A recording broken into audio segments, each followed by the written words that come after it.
Chill leg.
All right, we're going to go ahead and get started this morning so we can go ahead and find our seats. That'd be nice.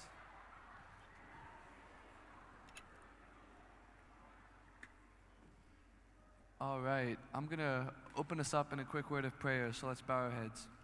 Dear Lord, thank you for today. Thank you for the time we have to come together to worship you, to bring glory to your name, for you deserve all the glory, Lord. Thank you for this opportunity we have to come to a Christian school and do this every Thursday. I know some people complain about we're in chapel where it being rainy outside, but I pray that you let us forget about these things. Let them all fall away. Let them all fall away and bring praise to you, Lord. Forget about these worldly things and lift our eyes to you. In Jesus' name I pray. Amen. Hey everyone, hope y'all are having a great day so far. Y'all stand and worship with us.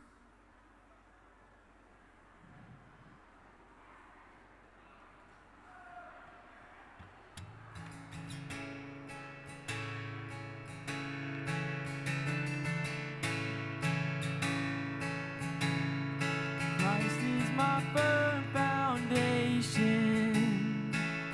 He's the rock on which I stand when everything around me is shaking. Oh, I've never been more glad that I put my faith in Jesus, 'cause he's never let me down. He's faithful through generations. So why would he fail now? He won't. He won't. And I've still got joy in chaos. I've got peace that makes no sense.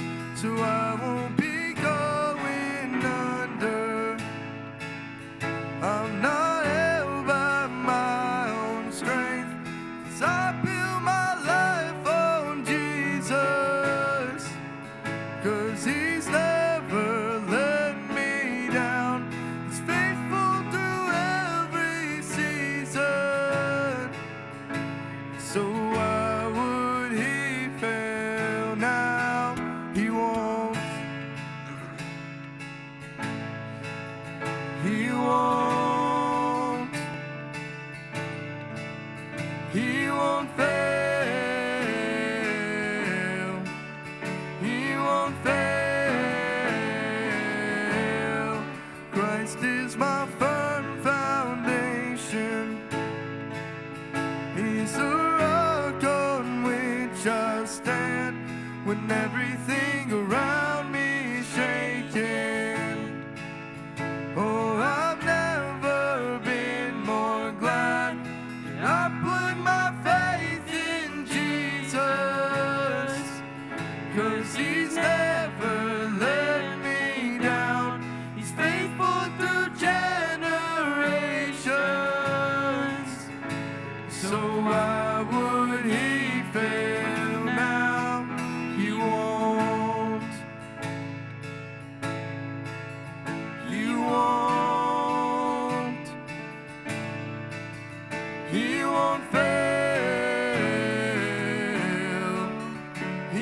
won't fail.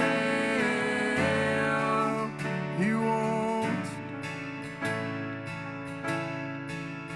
He won't. He won't fail. He won't fail.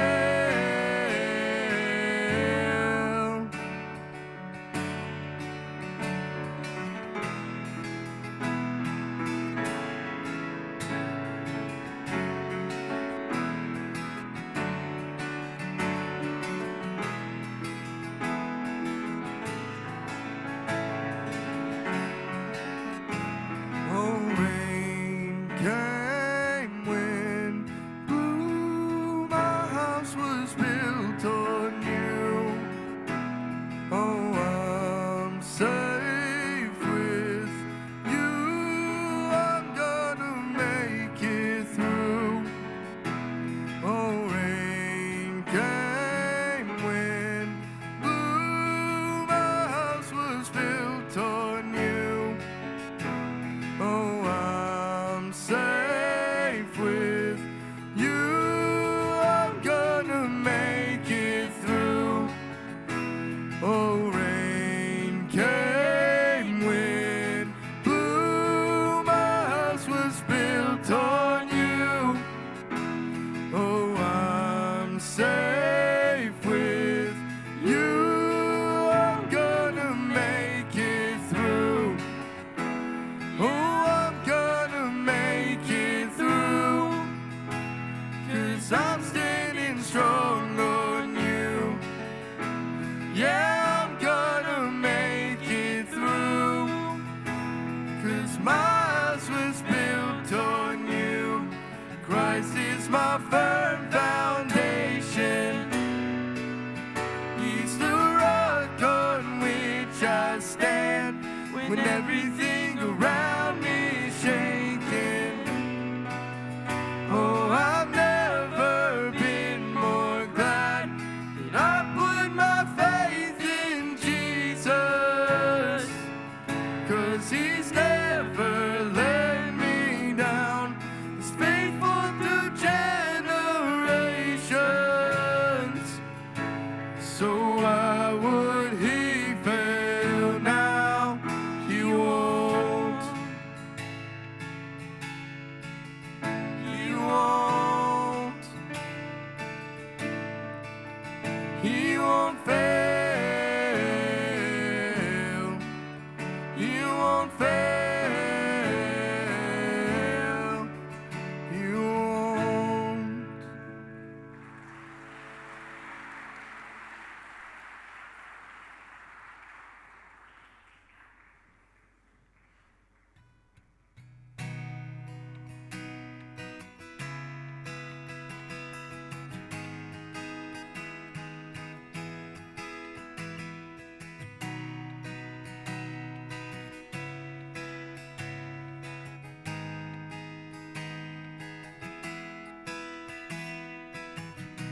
I've carried a burden for too long on my own. I wasn't created to bear it alone. I hear your invitation to let it all go. I don't understand, I can't comprehend. All I know is I need you. I'll run to the Father, fall into grace. I'm done with the hiding, no reason to wait. My heart needs a surgeon, my soul needs a friend. So I'll run to the Father again and again.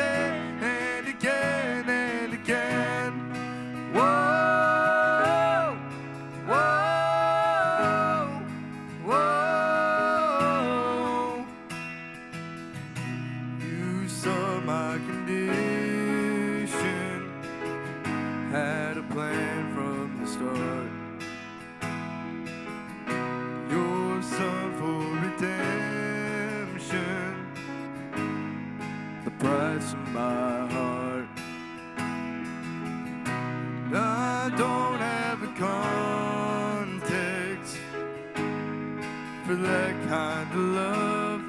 I don't understand, I can't comprehend. All I know is I need you. I run to the Father, I fall into grace. I'm done with the hiding, no reason to wait. My heart needs a surgeon, my soul needs a friend. So I run to the Father again and again and again and again. Whoa, whoa, oh, and again and again.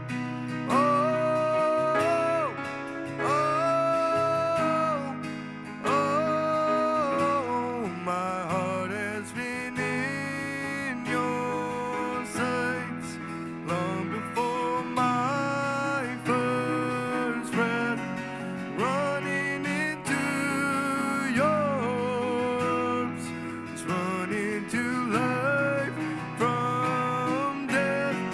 And I feel this rush deep in my chest. Your mercy is calling out, just as I am. You pulled me in, and I know I need you now. So run to the Father, fall into grace. I'm done with the hiding, no reason to wait. My heart found a surgeon, my soul found a friend. So I run to the Father again and again, and I run to the Father. I fall into grace. I'm done with the hiding, no reason to wait. My heart found a surgeon, my soul found a friend. So I run to the Father again and again and again and again. Whoa, oh, oh, and again and again. You may be seated.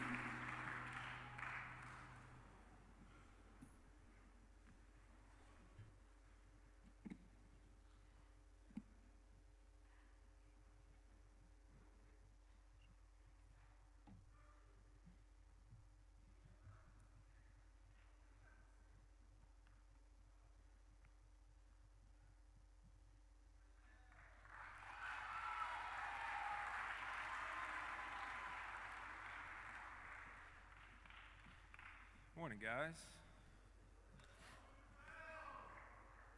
Michi, your collar all straight, everything good? So, thank you for being here this morning. It's kind of cool that it's darker than normal. Make sure how much time I have here. You all have heroes, right? We all have heroes. Raise your hand if I am at the top of your hero list. I got a freshman small group back there that's all just standing, staring at me. No, you have heroes and you have lists that you can think about, and maybe some of your lists are lists that you would share with other people. Maybe your list, maybe you have a couple different lists, like the hero that you would share, heroes that you would explain and share with parents or teachers, and maybe there's another list of folks that you would talk about with friends, but it's normal and 100% natural to have heroes. And typically, when you have heroes, you don't just admire them, you try to emulate them, you try to be like them, possibly accomplish the same things they accomplish. What we are doing up here with Chapel is talking all year long, talking about heroes and suggesting that the people we talk about are people that you would want to be like. They might not already be on your list. Some of them might be on your lists. But if they're not on your list, we're suggesting that you add these names to your list. What's the name of the hero that we've been talking about for what feels like 7 weeks? David. David's our guy. This is the last chapel. I believe this is the final chapel that we're going to spend talking about David. And I've been aware that I was going to be doing this for a while, and I'm pretty excited about finally having the chance to do it. I see, you guys don't know this, but this group, you hear about this every week. You hear about the students who are taking notes, and I'm looking at a bunch of human beings with pens and papers, and it's awesome. So those of you who are taking notes, this is the first thing to write down. A man after, can anyone finish this sentence for me? A man after God's own heart. That's your sentence. A man after God's own heart. Who is this phrase describing? David. Who says this phrase? You guys remember Samuel? We're gonna take a walk back and have a little bit of a review because we've had some time between last time, the time we talked about some of these earlier things. So, Samuel's a prophet. Samuel is the man who has been appointed to speak on behalf of God to God's people, and the people wanted a king. They didn't have a king. Everyone else has a king. They wanted a king. They wanted to be like everyone else, and they said, we want a king. We want a king. And God was saying no, and Samuel was saying no. God was saying, I'm your king. Am I not good enough? They said, no, we want to be like everyone else. So God said, okay, and he spoke through Samuel and said, okay, you can give them a king. And Saul was that first king. How did Saul do? He made some mistakes. He made lots of mistakes. When Saul made those mistakes, he doubled down on the mistakes and made more mistakes. When he was challenged, he got angry. When he was accused or he was reprimanded or anyone told him that he was weak, he got angry and elevated things. He even tried to kill other people and sought after their lives and chased them around. David was one of those guys. Saul, in short, was not the king that the people wanted. When Samuel went to Saul to say, you are going to be replaced, that's when he used those words that God gave him. I am going to give you a man. God said, I will give you a man after my heart to be the future king. That statement was transferred from God to Samuel, to Saul. Saul didn't like it. Part of Saul's problem was how he handled that information. He made a lot of mistakes, but eventually David did become king. And David was the guy. It was revealed that David is the guy who was referred to when God said, I want a man after my own heart. What did David do to become a man after God's own heart? There's a long list of things that David did to become a hero. Are these the same things that David did to become a man after God's own heart? I think they're separate. Let's talk about the list of the things that he did to be a hero. You guys know this already. He did lots of things. He killed Goliath. That's kind of usually at the top of the list. He was small. He was the underdog. He showed up. All he had was stones, and Goliath had all this armor and all these weapons. And David ends up killing him. He wins, and everyone makes him a hero as a result of that. In addition to that, you might not know all these things, David was also a poet, a songwriter. He was a musician.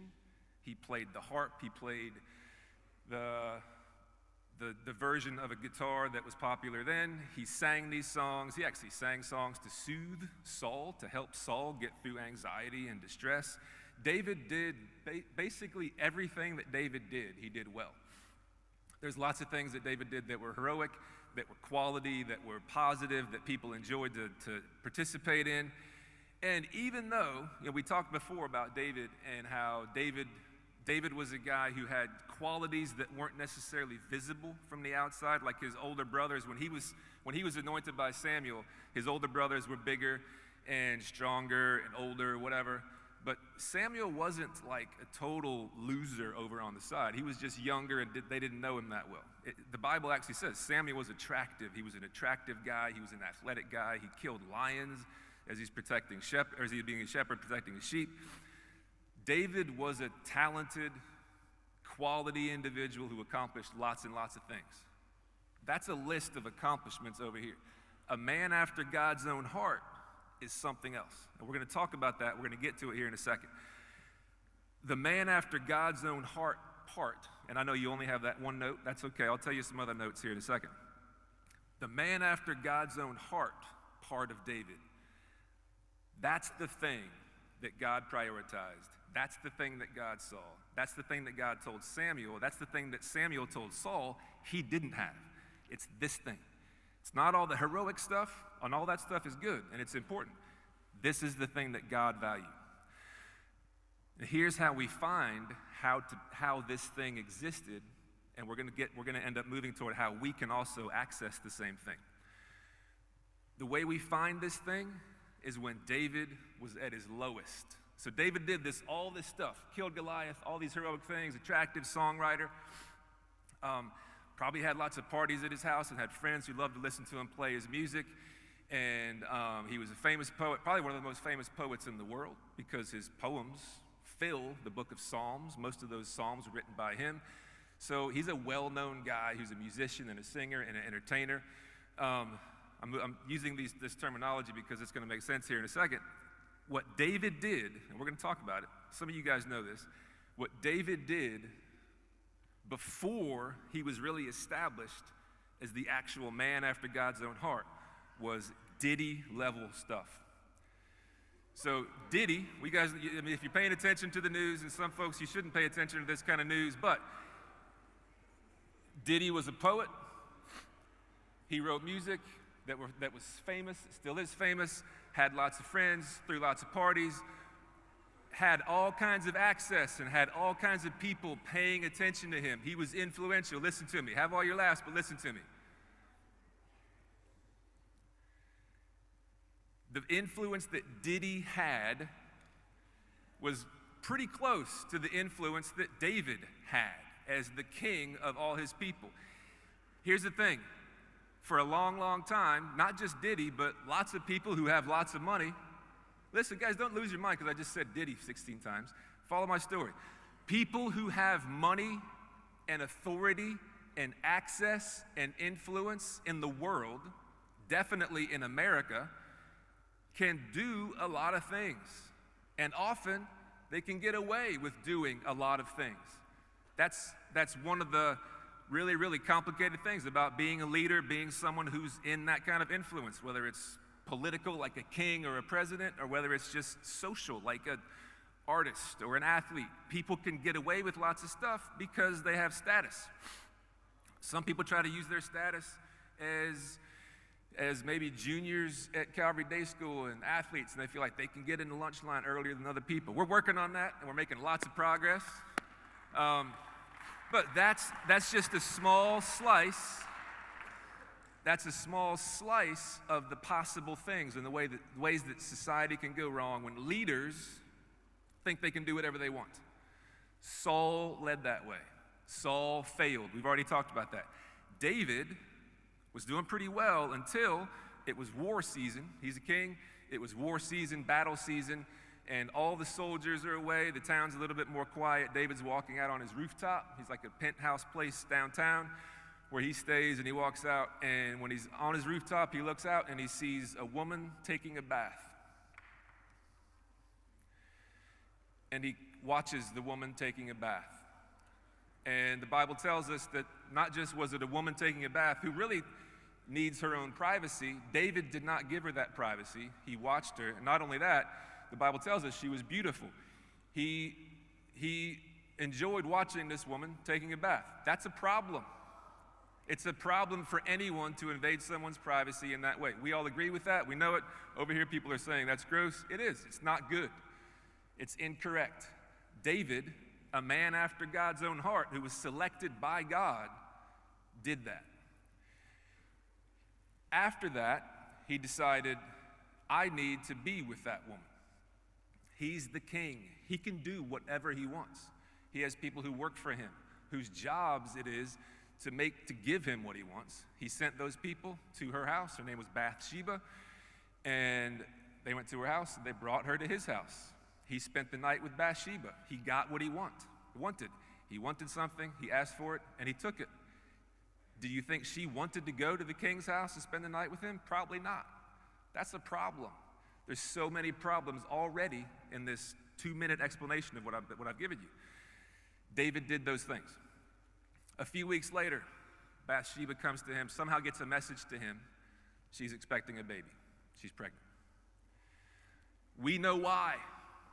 David knows why. David says, I have to fix this.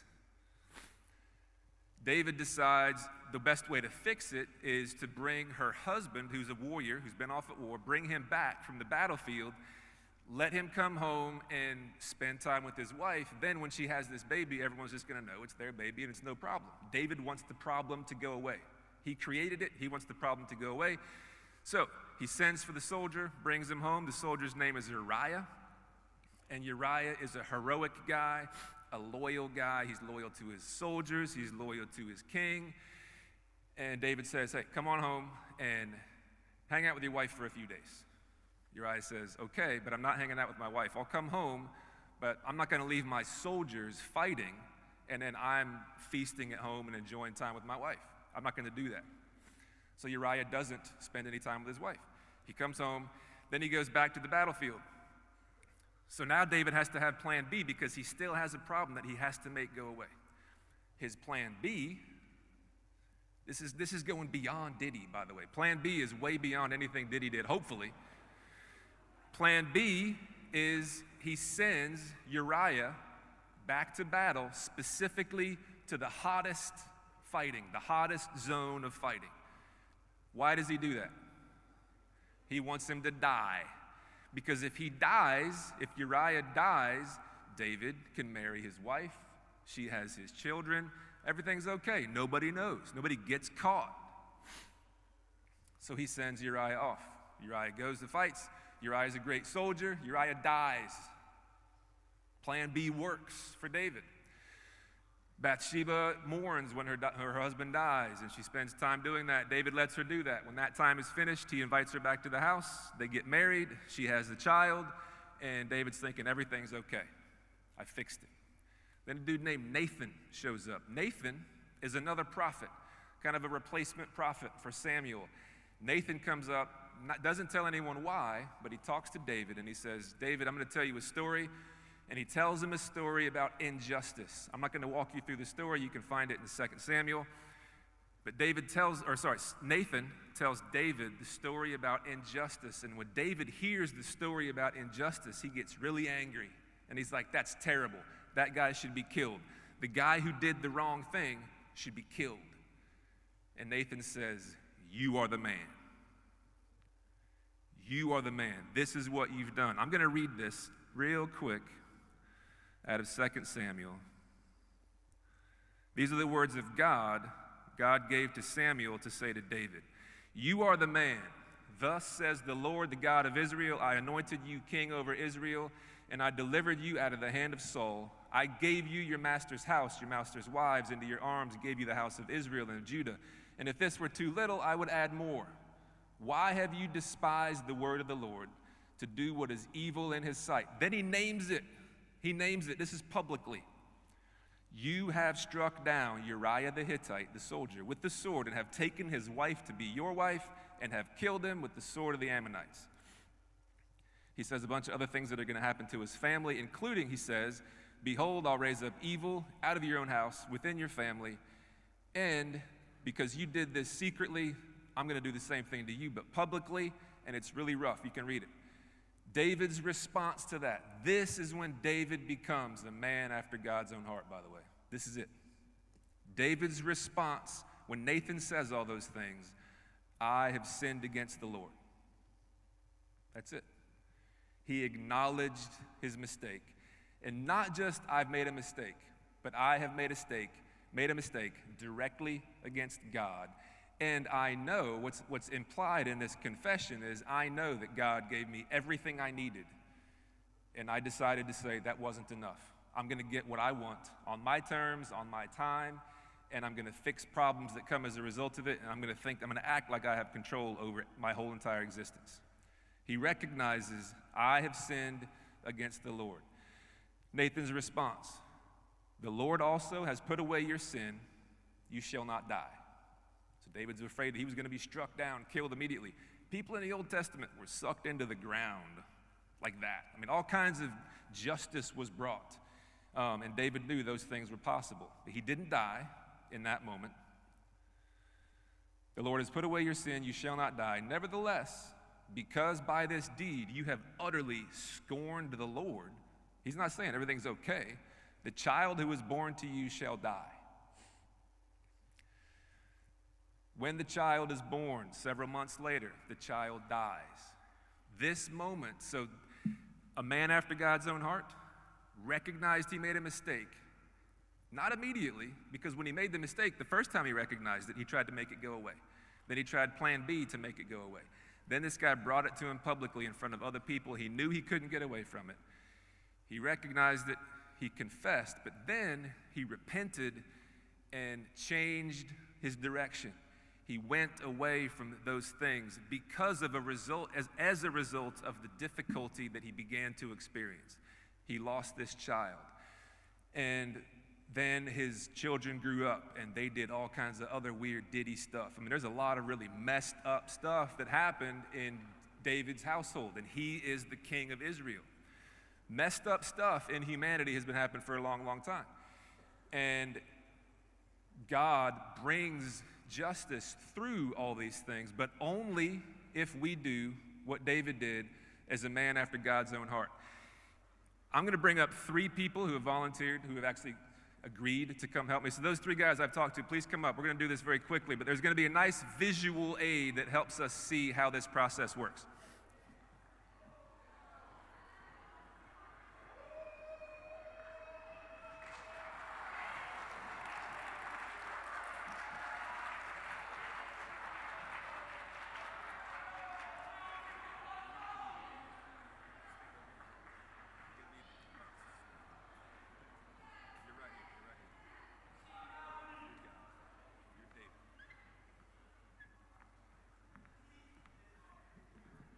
Okay, so this is a nice visual aid that we're going to use here with these gracious young men who are going to help us out. So, each one of these hula hoops represents a soul. This is the soul, the human being, person of David. This yellow one, so these are both yellow, these are human beings. This soul is your soul, my soul, Carter's soul. This orange one is the soul of God. Lots of pressure. This is the soul of God. Okay, here's what happens. David, with his soul, he knows that he's a man after God's own heart. Now, God is everywhere. This is not just one God who floats around. God is everywhere. And when God is trying to be present with David and with Carter and with me and you, God's always there. And God's involved. David's a man after God's own heart. He's anointed as king of Israel. You see this overlap? See this space? God is involved with David.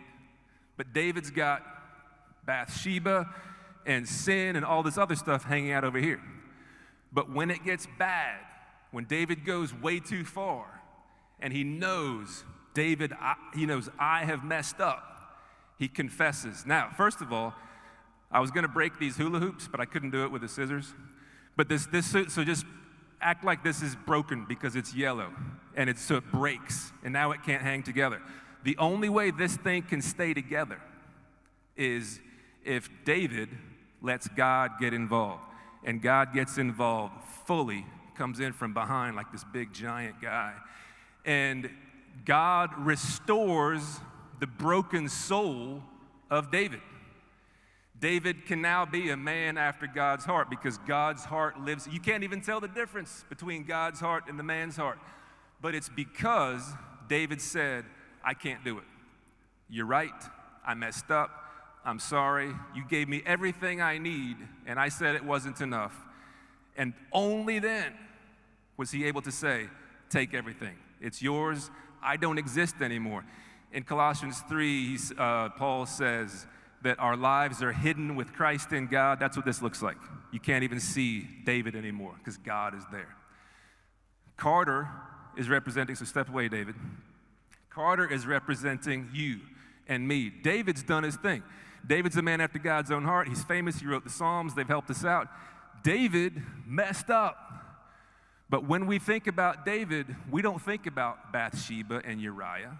God forgave that. God used that to fix this guy, and his poems have helped people for millions of years and will help people for millions of years. God's involved with Carter. Carter represents you. Hold on, we're not giving Carter that much credit. Carter represents you, he represents me, and all of us, hopefully, are letting God get involved partially. The question is, if you want to be like your heroes, you want to play like them, sing like them, dance like them, and all those things. Be as smart as they are, make as much money as they are. If you want to be a man after God's own heart, you have to let God take over all of this stuff. But it's not just a decision that happens once. It's not just what you do when you went to summer camp and you said you felt guilty and you said, yeah, I want to go to heaven, so I accept Jesus into my heart. That's part of it. That's the beginning. I accepted Jesus into my heart. That's what this looks like. Are you going to go to heaven? I hope so. God knows how all that stuff is being managed, but what God wants is not a whole bunch of people like that, because when you're like this, you have all this space that can easily get broken. You want God to take over everything. That's how we can become men, women of God's own heart. I'm going to say a prayer, and is the band going to come play? No? Okay, I'm going to say a prayer, we're going to go to class, and we're going to be almost on time. God, thank you for Calvary Day School, for the students, teachers, everyone who's represented in this community. We want what you want from us. Unfortunately, we don't want it enough.